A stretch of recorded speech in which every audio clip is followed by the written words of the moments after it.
Hello students, welcome to my channel science preparation. आज हम बात करने वाले हैं कंबशन एंड रेस्पिरेशन के बीच में क्या सिमिलैरिटीज होती हैं और क्या डिफरेंसेस होती है उनके बारे में। ये क्लास 10 का टॉपिक है, चैप्टर 6 लाइफ प्रोसेसेस से रिलेटेड। ठीक है, रेस्पिरेशन के अंडर सब टॉपिक्स आते हैं। रेस्पिरेशन क्या होता है उसके लिए भी हमने एक अलग से वीडियो बनाया है जिसका लिंक आपको ऊपर मिल जाएगा, प्लस डिस्क्रिप्शन बॉक्स में भी आपको उसका लिंक मिल जाएगा। और हमने रेस्पिरेशन और ब्रीदिंग में क्या डिफरेंसेस होते हैं इसके ऊपर भी एक वीडियो बनाया है जिसका लिंक आपको डिस्क्रिप्शन बॉक्स में भी मिल जाएगा और ऊपर यहाँ पर भी मिल जाएगा आपको। ठीक है, ओके। सो चलिए स्टार्ट करते हैं। कंबशन और रेस्पिरेशन के बीच में क्या सिमिलैरिटीज होती है वहां से, एंड अल्टीमेटली हम लोग डिस्कस करेंगे इनके बीच के डिफरेंसेस को। ठीक है, तो फर्स्ट पॉइंट जो हम बात करते हैं सिमिलैरिटीज। ना कंबशन का आपको नॉर्मली पता है, जब भी किसी चीज को हम बर्न कर देते हैं ऑक्सीजन की प्रेजेंस में तो हमने क्या कह देना है, उसको कंबशन कह देना है। ठीक है, और रेस्पिरेशन भी बेसिकली क्या होता है, फूड जो अल्टीमेटली स्मॉलर पार्टिकल्स में ब्रेक डाउन हो गया जो कि ग्लूकोज है ना, उसको उसका क्या किया, ऑक्सीजन के साथ उसने रिएक्ट किया, मतलब उसका ऑक्सीडेशन हो गया। ठीक है, और फिर उससे क्या मिल गया हमको, छोटे कार्बन डाइऑक्साइड और वाटर और एनर्जी मिल गई। ठीक है, तो दोनों में कुछ कुछ सिमिलैरिटी एक जैसी हो गई कि दोनों में ही क्या हो रहा है, break down of complex organic compound हो रहा है। ठीक है, सो हम लिख सकते हैं कि पहली जो सिमिलैरिटी है दोनों के बीच में कंबशन और रेस्पिरेशन में is the break down of complex organic compound. ठीक है, कोई भी ऑर्गेनिक कंपाउंड जो कॉम्प्लेक्स है उसका अगर कंबशन हो जाता है, ठीक है, तो उसका ब्रेक डाउन हो गया छोटे छोटे पार्टिकल्स में। फॉर एग्जाम्पल हम लोग देख देते हैं, सबसे पहले कंबशन देख लेते हैं कि मान लो हमारे पास है मीथेन।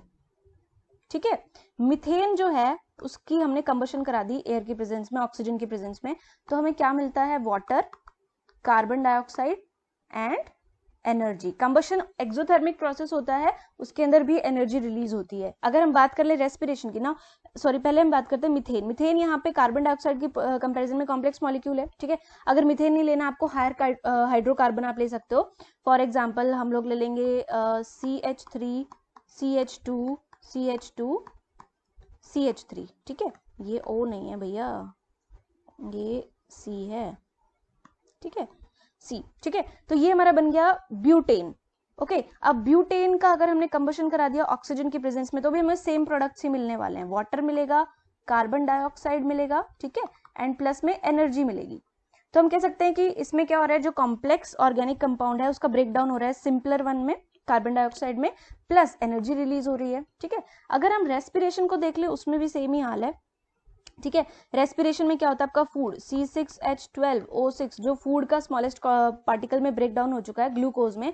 सो ग्लूकोज क्या होता है, ऑक्सीजन के साथ सेलुलर लेवल पे क्या कर रहा है, रिएक्शन कर रहा है, and it gets converted into water, carbon dioxide, and it is giving us energy. ठीक है, एटीपी मॉलिक्यूल्स की फॉर्म में एनर्जी दे रहा है हमको। ये दोनों में आप देख रहे हो प्रोडक्ट क्या है, सेम है। ठीक है, तो दोनों में हम कह सकते हैं ब्रेक डाउन होता है कॉम्प्लेक्स ऑर्गेनिक कंपाउंड का, और जो सिंपलर सब्सटेंसेज है उनकी फॉर्मेशन होती है। ठीक है, सेकेंड पॉइंट जो है दोनों के बीच में सिमिलैरिटी का, वो ये कि दोनों ही ऑक्सीजन का यूज करते हैं। ठीक है, सो हम कह सकते हैं utilization of oxygen, this is the common point between these two.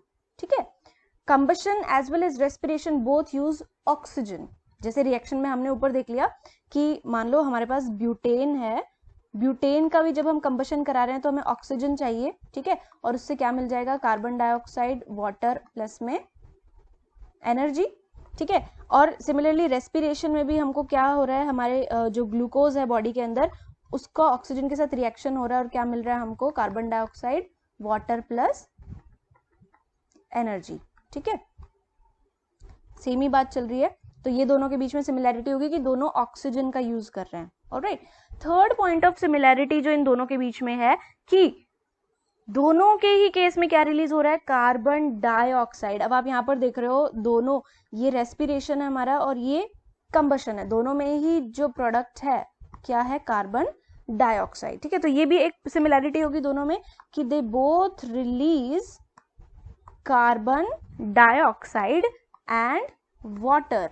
ठीक है, यहां पर भी देखो वाटर रिलीज हो रहा है, यहां पर भी वाटर रिलीज हो रहा है। ठीक है, तो दोनों ही प्रोसेसेस, चाहे कंबशन हो या रेस्पिरेशन, दोनों के अंदर जो प्रोडक्ट्स होते हैं वो कार्बन डाइऑक्साइड और वाटर तो होंगे ही होंगे। ठीक है, then the fourth point of similarity is, आप देख रहे हो ये रेस्पिरेशन है हमारी और ये हमारा कंबशन है। दोनों के केस में हमें क्या मिल रहा है प्रोडक्ट में, एनर्जी, मतलब दोनों ही प्रोसेस जो है उनके अंदर एनर्जी रिलीज होती है, ठीक है। तो हम कह सकते हैं दोनों प्रोसेस एक्सोथर्मिक है, कोई गलत बात नहीं है इसमें, ठीक है। सो यहाँ पर हम कह सकते हैं release of energy takes place in both the processes, या मैं कह सकती हूँ बोथ आर एक्सोथर्मिक, ठीक है। दोनों बातें सही है, बोथ प्रोसेसेस रिलीज एनर्जी, ठीक है, या फिर both the processes are exothermic in nature. तो ये सिमिलैरिटीज थी कंबशन और रेस्पिरेशन के बीच में, एक बार फिर से देख लेते हैं, ठीक है। सो सिमिलैरिटीज क्या है, दोनों ही कॉम्प्लेक्स ऑर्गेनिक कंपाउंड्स को का ब्रेक डाउन करते हैं सिंपलर सब्सटेंसेस में, चाहे आप कंबशन का एग्जांपल ले लो, चाहे आप यहाँ पर रेस्पिरेशन का एग्जांपल ले लो, ठीक है। यहाँ पर ये ऑक्सीजन के साथ रिएक्ट करता है, ये मैंने कंप्लीट नहीं की reaction somehow, I don't know, ठीक है। और यहाँ से हमको क्या मिलता है, carbon dioxide plus water plus energy, ठीक है। तो ये रेस्पिरेशन था हमारा और ये कंबशन था। दोनों के ही केस में क्या हो रहा है, कॉम्प्लेक्स सब्सटेंसेस का ब्रेकडाउन हो रहा है स्मॉलर वन में, राइट, यहाँ पर, alright. Then utilization of oxygen, दोनों के केस में क्या हो रहा है, हम लोग ऑक्सीजन को यूटिलाइज कर रहे हैं, मतलब दोनों के केस में जो रिएक्टेंट्स है वो क्या है, ऑक्सीजन, ठीक है। देन तीसरा पॉइंट जो है वो है release of carbon dioxide in water, दोनों के ही केस में क्या हो रहा है, कार्बन डाइऑक्साइड और वाटर जो है वो रिलीज हो रहे हैं, ठीक है। Then the fourth is release of energy और बोथ आर एक्सोथर्मिक, दोनों ही केसेस में क्या हो रहा है, एनर्जी रिलीज हो रही है, तो दोनों ही एक्सोथर्मिक प्रोसेस हो जाते हैं हमारे, ओके।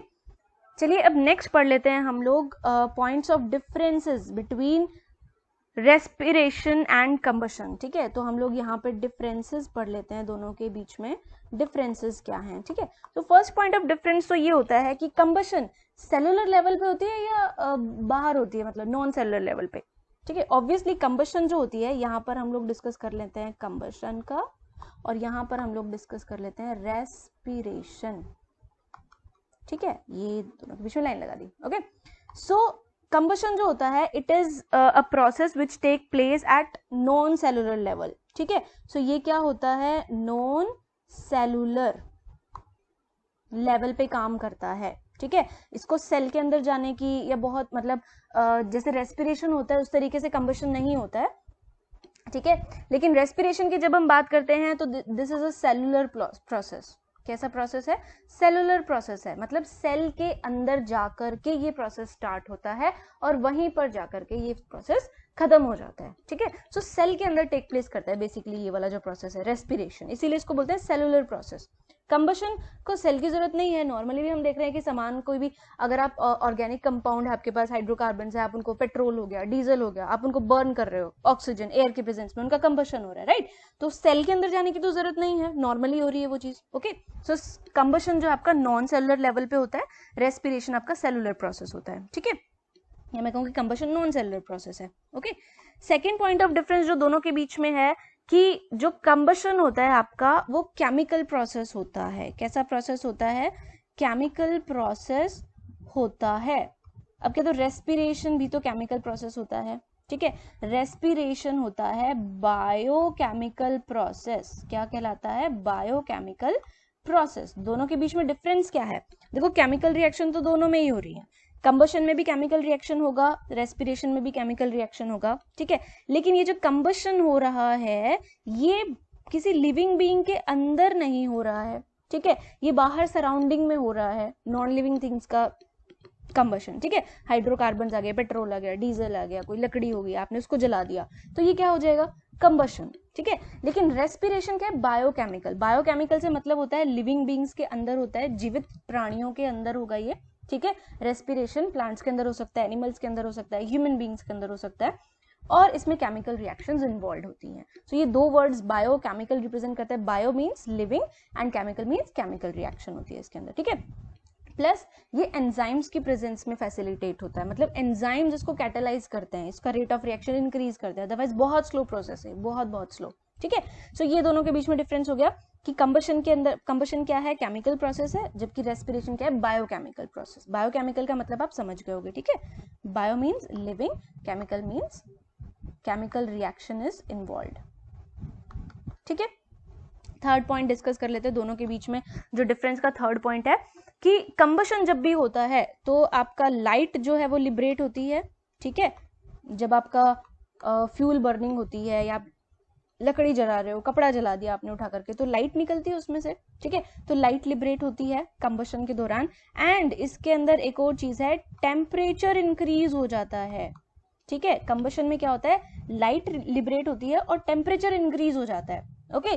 लेकिन रेस्पिरेशन के अंदर क्या होता है, टेम्परेचर इंक्रीज नहीं होता, ठीक है। It is not allowed, increase of temperature not allowed, क्योंकि लिविंग बींग्स के अंदर होता है तो टेम्परेचर राइज नहीं होता। बहुत ही स्लो प्रोसेस है, धीरे धीरे काम करता है और जो एनर्जी रिलीज होती है वो यूज हो जाती है, जो हमारी रेगुलर एक्टिविटीज होती है, डेली एक्टिविटीज, उनके अंदर यूज हो जाती है, ठीक है। सो इसमें टेम्परेचर का राइज नहीं होता और लाइट भी बहुत बहुत मतलब बहुत कम केसेस में जो लाइट है वो लिबरेट होती है। ऑलराइट, सो ये थर्ड पॉइंट था। फोर्थ जो डिफरेंस है दोनों के बीच में, कंबशन के लिए कोई भी एंजाइम्स की रिक्वायरमेंट नहीं है, तो मैं कह सकती हूँ it is a non enzymatic process. Combustion, जैसे आप लकड़ी जला रहे हो या आप पेट्रोल जला रहे हो, आपने फ्यूल डाल रखा है अपनी कार के अंदर, आपने वो कार चलाई तो उसका फ्यूल का कंबशन हो रहा है ऑब्वियसली, तो क्या वहां पर एंजाइम्स प्रेजेंट हैं? नहीं है, ठीक है। तो कंबशन के लिए एंजाइम्स की रिक्वायरमेंट नहीं होती, लेकिन रेस्पिरेशन जो है ये एंजाइम मीडिएटेड प्रोसेस होता है, ठीक है।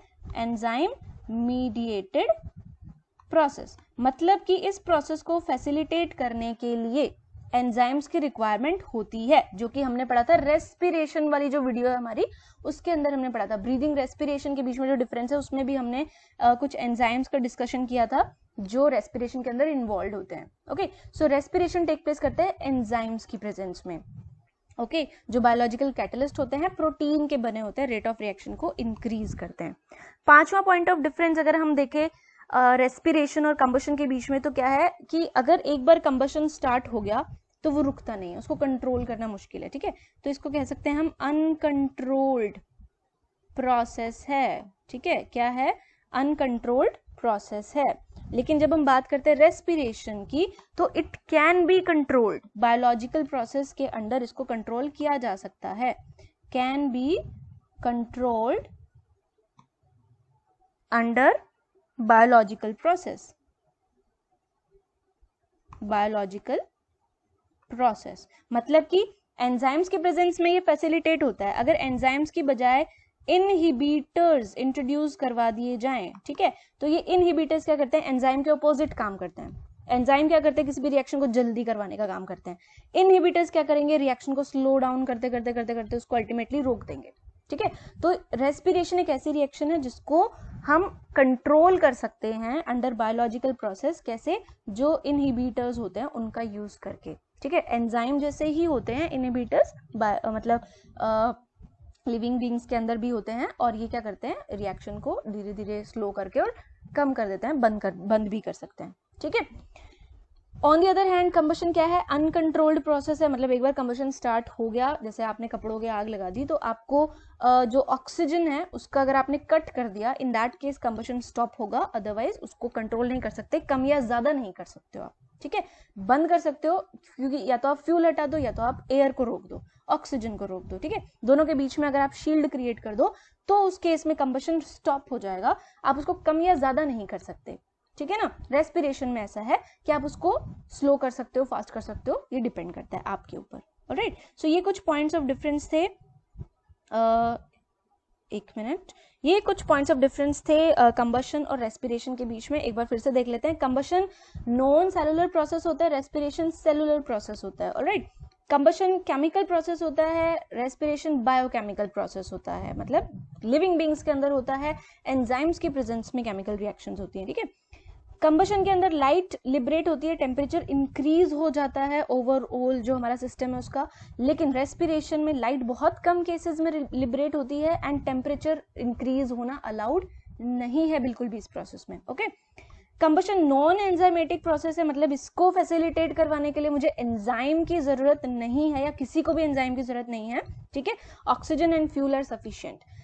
अब रेस्पिरेशन जो है उसमें आपको एंजाइम्स की रिक्वायरमेंट होती है, क्योंकि जो रेस्पिरेशन प्रोसेस है उसमें भी बहुत सारी केमिकल रिएक्शंस होती हैं एंड देन अल्टीमेटली हमको प्रोडक्ट मिलता है, तो वो फैसिलिटेट होती है डिफरेंट डिफरेंट एंजाइम्स की प्रेजेंस में। ओके, देन कंबशन जो आपका अनकंट्रोल्ड प्रोसेस, आप उसको स्लो डाउन नहीं कर सकते हो, बट जो आपका रेस्पिरेशन है उसको हम कंट्रोल कर सकते हैं अंडर बायोलॉजिकल कंडीशंस इनहिबिटर्स का यूज करके। इनहिबिटर्स क्या करते हैं, एंजाइम्स के ऑपोजिट काम करते हैं और रेट ऑफ रिएक्शन को स्लो डाउन कर देते हैं। ठीक है, सो ये था हमारी आज की वीडियो में difference between combustion and respiration and plus similarities between combustion and respiration. ठीक है, अगर आपको ये वीडियो अच्छा लगा हो तो प्लीज इसे लाइक कीजिएगा एंड चैनल को शेयर एंड सब्सक्राइब कीजिएगा। Thank you so much for watching.